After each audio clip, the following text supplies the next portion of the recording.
Praise the lord. ఈరోజు వాక్యాంశము రోమాపత్రిక 7వ అధ్యాయం 15వ వచనం. అయితే నేను పాపమునకు అమ్మబడి శరీర సంబంధనై ఉన్నాను. ఆమెన్, హల్లెలూయా. ప్రభు ఈ వాక్య భాగం నుండి ఈరోజు మనతో ఏం మాట్లాడుతున్నారో చూద్దాం.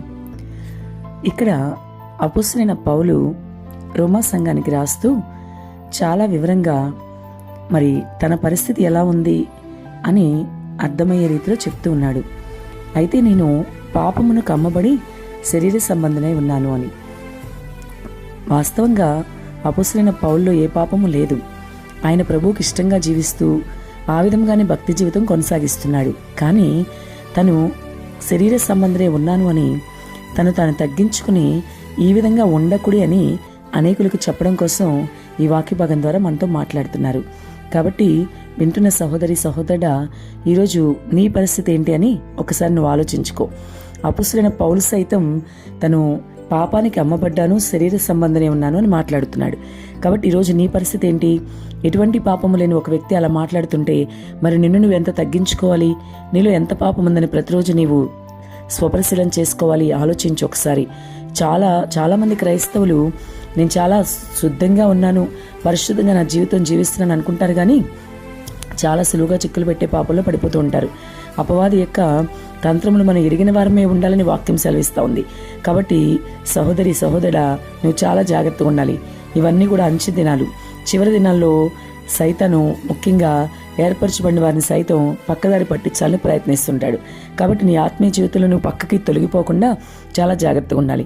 ముఖ్యంగా శరీర సంబంధమే ఉండకూడదు.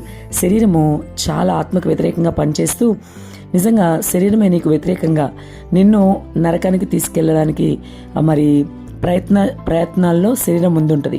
కాబట్టి నీ శరీరము చెప్పిన మాట కాకుండా నీలో ఉన్న పరిశుద్ధాత్మ చెప్పిన మాట విని నువ్వు ముందుకు సాగాలి. శరీరం మాటికి నిన్ను పాపానికి ప్రేరేపిస్తూ ఉంటుంది. తినకూడని తినమని చెప్తూ ఉంటుంది, తాగకూడని తాగమని, వెళ్ళకూడని స్థలానికి వెళ్ళమని, చేయకూడని ఆచార పద్ధతులు చేయమని, ఇలా రకరకాలుగా ప్రేరేపిస్తూ నిన్ను సులువుగా పాపంలో పడేస్తూ ఉంటుంది. లోకము, శరీరము, సాతాను మూడు కూడా చాలా ఇబ్బందికరమైన పరిస్థితులు. కాబట్టి మూడింటి నుంచి నేను నువ్వు కాపాడుకోవాలి.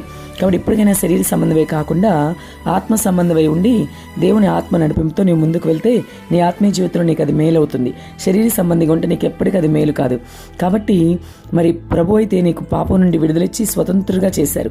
కానీ నీవు మరలా ఆ పాపానికి అమ్మబడకూడదు. అది ఈరోజు దేవుడు మాట్లాడేది ఈ వాక్య భాగం ద్వారా. ప్రభువు నీవు పాపం అనే దాస్యంలో ఉన్నప్పుడు ఆయన తన విలువైన ప్రాణాన్ని ఇచ్చి అమూల్యమైన రక్తాన్ని కార్చి మరి వెలకట్టి నిన్ను కొనుక్కున్నారు. ఆయన ఆ పాపం అనే బానిసత్వం నుంచి విడుదలిచ్చి నీకు స్వాతంత్రం ఇచ్చాడు ఆయన. కానీ నువ్వేం చేస్తున్నావు? మరలా ఆ పాపం జోలికే వెళ్తున్నావు.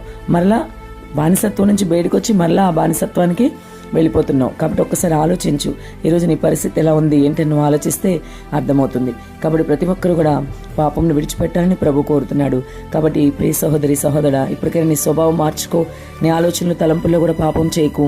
పాపానికి దూరంగా నువ్వు ఉండు. దూరంగా పారిపో. యేసేపు ఎలాగైతే పారిపోయాడు అలాగే నువ్వు పాపానికి దూరంగా పారిపో.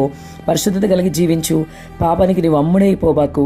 ఇదిగో మరి శరీర సంబంధిగా కూడా ఉండొద్దు. అపోస్తలుడైన పౌలు హెచ్చరిస్తున్నాడు. పాపమునకు అమ్మబడి శరీర సంబంధనే ఉన్నాను అంటున్నాడు.